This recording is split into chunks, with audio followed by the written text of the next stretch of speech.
नमस्कार मित्रों, स्वागत है आप सभी का एक बार फिर हमारे चैनल शिवम फैक्ट पर। मित्रों, जैसा कि हम सभी जानते हैं, अभी का जो युग चल रहा है उसे कलयुग माना जाता है। इस युग में हो रहे पापों के वजह से लोगों के मन में यह ख्याल उठता रहता है कि कलयुग का अंत कब और कैसे होगा। मित्रों, सनातन धर्म ग्रंथों के अनुसार 4 युग होते हैं: सतयुग, त्रेतायुग, द्वापर युग और कलयुग। हर युग का समय निर्धारित किया हुआ होता है। जब युग का निर्धारित किया हुआ समय पूर्ण हो जाता है तब युग परिवर्तन होता है। युग परिवर्तन के अनुसार सब कुछ बदल जाता है। युगों की आयु इंसानों की आयु एवं उनके विकास एवं सभी जीव जंतु युग के अनुसार बदल जाते हैं। तो आज हम बात करेंगे जो युग अभी चल रहा है, कलयुग के बारे में कि कलयुग का समय पूर्ण होने पर इसका अंत किस प्रकार होगा। मित्रों, हिंदू धर्म एवं पुराणों के अनुसार कलयुग की आयु 4,32,000 साल बताई गई है। युगों की आयु हर युग में पाप बढ़ने पर समय अनुपात के द्वारा घटती चली जाती है। 4 युगों में प्रथम युग होता है सतयुग, जिसकी आयु 17,28,000 वर्ष की होती है। उसके बाद आता है त्रेतायुग, जिसकी आयु 12,96,000 वर्ष की हो जाती है। उसके बाद आता है द्वापर युग, जिसकी आयु 8,64,000 वर्ष की होती है। और अब चल रहा है कलियुग, जिसकी आयु 4,32,000 साल की है। शास्त्रों में सबसे पहला और सबसे बड़ा युग सतयुग माना गया है। यह 17,28,000 वर्ष का होता है। इसमें मनुष्य की आयु करीब 1,00,000 वर्ष के आसपास बताई गई है और इसकी लंबाई 32 फीट होती थी। इस युग में भगवान ने मत्स्य, कूर्म, 12 और नरसिंह के रूप में अवतार लिए थे। इस युग की मुद्रा रत्नमय और पात्र स्वर्ण के थे। इस युग में पाप 0% और पुण्य 100% हुआ करता था। इसी युग में सत्यवादी राजा हरिश्चंद्र भी हुए थे, जिन्होंने सत्य की रक्षा के लिए खुद के परिवार और अंत में खुद का बलिदान कर दिया था। सतयुग के बाद दूसरा बड़ा युग त्रेतायुग है। इसकी आयु करीब 12,96,000 वर्ष की बताई गई है। इस युग में मनुष्य की आयु लगभग 10,000 वर्ष की होती थी। मनुष्य की लंबाई 21 फीट होती थी। इसी युग में भगवान राम ने अवतार लिया था। इस युग में राम ने रावण का वध किया था। राम के अलावा वामन और परशुराम का भी अवतार हो गए थे। इस युग की मुद्रा और पात्र चांदी के थे। त्रेतायुग में पाप 25% और पुण्य 75% था।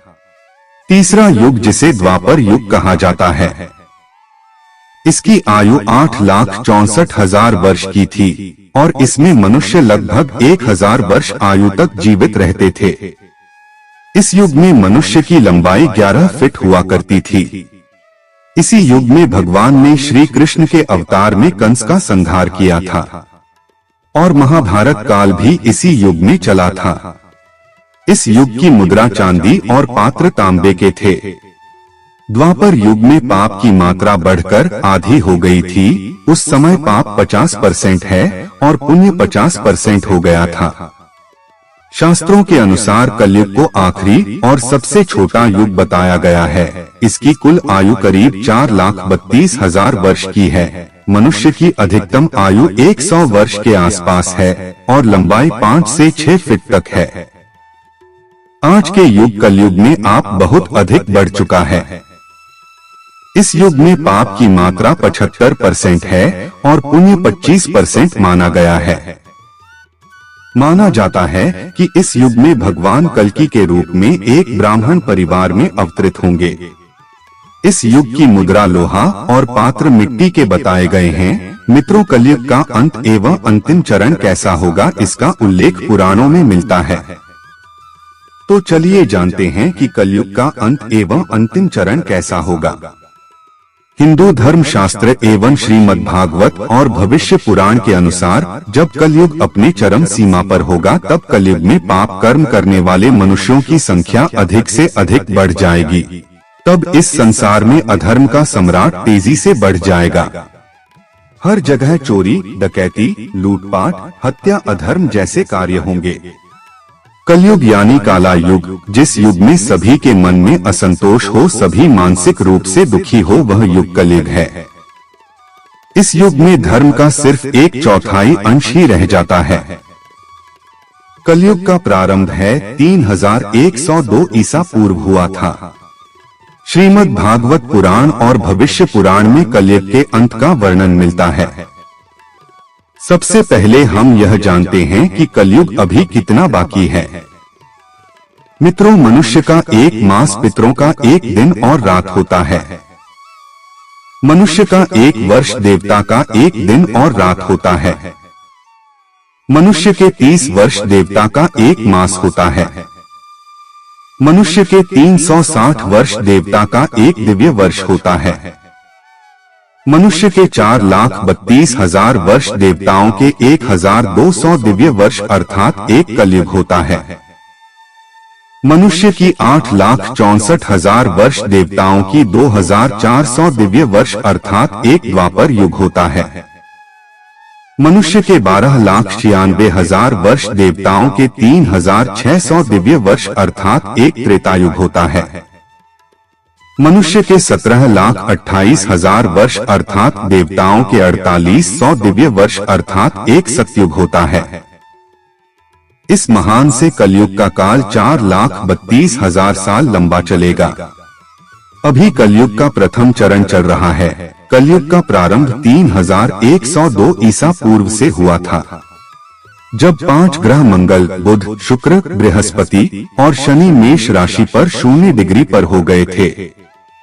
इसका मतलब पहले की 3102 वर्ष और अभी 2023 चल रहा है, दोनों को जोड़ दिया जाए तो 5125 वर्ष होगा। अर्थात कलयुग अभी 5125 वर्ष ही बीता है और 4,26,875 वर्ष अभी बाकी है। कलयुग के अंत में समाज हिंसक हो जाएगा। लोग एक दूसरे के संकट में सहायता नहीं करेंगे और इंसान की हत्या करने में जरा भी नहीं हिचकिचाएंगे। कलयुग के अंत में स्त्रियां अपने पति की इज्जत नहीं करेगी और पराये पुरुषों से संबंधित रखेगी। जो बलवान और धनवान होगा उसी का शासन होगा। तब इंसानों की आयु 10 से 20 वर्ष की ही रह जाएगी। मनुष्य 16 वर्ष की आयु में ही वृद्ध हो जाएंगे और स्त्रियां 8 से 10 वर्ष की आयु में ही गर्भवती होने लगेगी। कलयुग के अंतिम चरण में होने पर चारों वर्णों के लोग शूद्रों के समान हो जाएंगे। सभी एक दूसरे को लूटने में रहेंगे। मानवता नष्ट हो जाएगी। जो बलवान होगा उसी का राज रहेगा। अपनी प्रशंसा के लिए लोग बड़ी बड़ी बातें बनाएंगे, किंतु समाज में उनकी निंदा नहीं होगी। कलयुग में लोग शास्त्रों से विमुख हो जाएंगे। अनैतिक साहित्य ही लोगों की पसंद हो जाएगा। बुरी बातें ही होंगी और बुरे शब्द ही बोले जाएंगे। स्त्री और पुरुष दोनों ही अधर्मी हो जाएंगे। स्त्रियों पतिव्रता धर्म का पालन करना बंद कर देगी और पुरुष भी ऐसा ही करेंगे। स्त्री और पुरुष से संबंधित सभी वैदिक नियम विलुप्त हो जाएंगे। जब कलयुग का अंतिम समय आएगा, उस समय मनुष्य की लंबाई 4 से 5 इंच रह जाएगी और धरती का तापमान इतना होगा कि सभी लोग गड्ढे खोदकर रहेंगे। लोग भूख प्यास से मरने लगेंगे और गाय भैंस बकरी की तरह छोटी छोटी हो जाएंगे और दूध देना बंद कर देगी। पेड़ पौधे फल देना बंद कर देंगे और सूख कर नष्ट हो जाएंगे। पृथ्वी की भूमि की उपजाऊ अंश 5 से 7 फीट अंदर चले जाएंगे। भूमि पर अन्न का दाना ना के बराबर उगेगा। लोग भूख प्यास एवं अकाल से दम तोड़ने लगेंगे। पृथ्वी लोक से सभी देवी देवता विलुप्त होकर अपने लोग चले जाएंगे एवं गंगा सहित सभी भारत की पवित्र नदियां सूख कर स्वर्ग लोक चली जाएगी।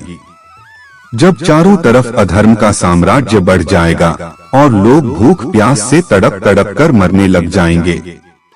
पुराणों के अनुसार तब भगवान विष्णु के 10वें अवतार भगवान कल्कि का जन्म होगा। भगवान विष्णु कल्कि अवतार में समस्त संसार से मात्र 3 दिनों में ही पापियों का सर्वनाश करके पुनः धर्म की स्थापना करेंगे। जब कलयुग में सारे पापियों का सर्वनाश हो जाएगा, उसके बाद कलयुग के प्रभाव को खत्म करने के लिए पृथ्वी पर लगातार 12 वर्ष तक मोटी एवं मूसलाधार वर्षा होगी, जिससे समस्त पृथ्वी जलमग्न हो जाएगी।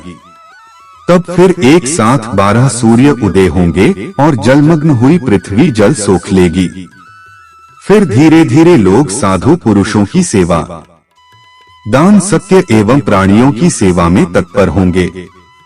इससे धर्म की एक चरण की स्थापना होगी। उस धर्म से लोगों के कल्याण की प्राप्ति होगी, लोगों के गुणों में परिवर्तन होगा और धर्म से लाभ होने का अनुमान होने लगेगा। श्रेष्ठ क्या है, फिर इस बात पर विचार करने से धर्म ही श्रेष्ठ दिखाई देगा। जिस प्रकार धर्म की हानि हुई थी, उसी प्रकार धीरे धीरे धर्म की वृद्धि प्राप्त होगी और धर्म को पूर्ण तरह से अपना लेने पर लोग सतयुग देखेंगे। तब फिर इस पृथ्वी पर नई भूमि एवं नए युग का निर्माण होगा, जो सतयुग के नाम से जाना जाएगा। तब इस संसार में फिर से जीवन यापन संभव होगा। मित्रों, उम्मीद करता हूँ इस वीडियो से कलयुग के अंत के बारे में थोड़ा ज्ञान तो अवश्य मिला होगा। मित्रों, अगर हमारे चैनल पर नए दर्शक बनकर के आए हैं तो अपना आशीर्वाद प्रस्तुत करें।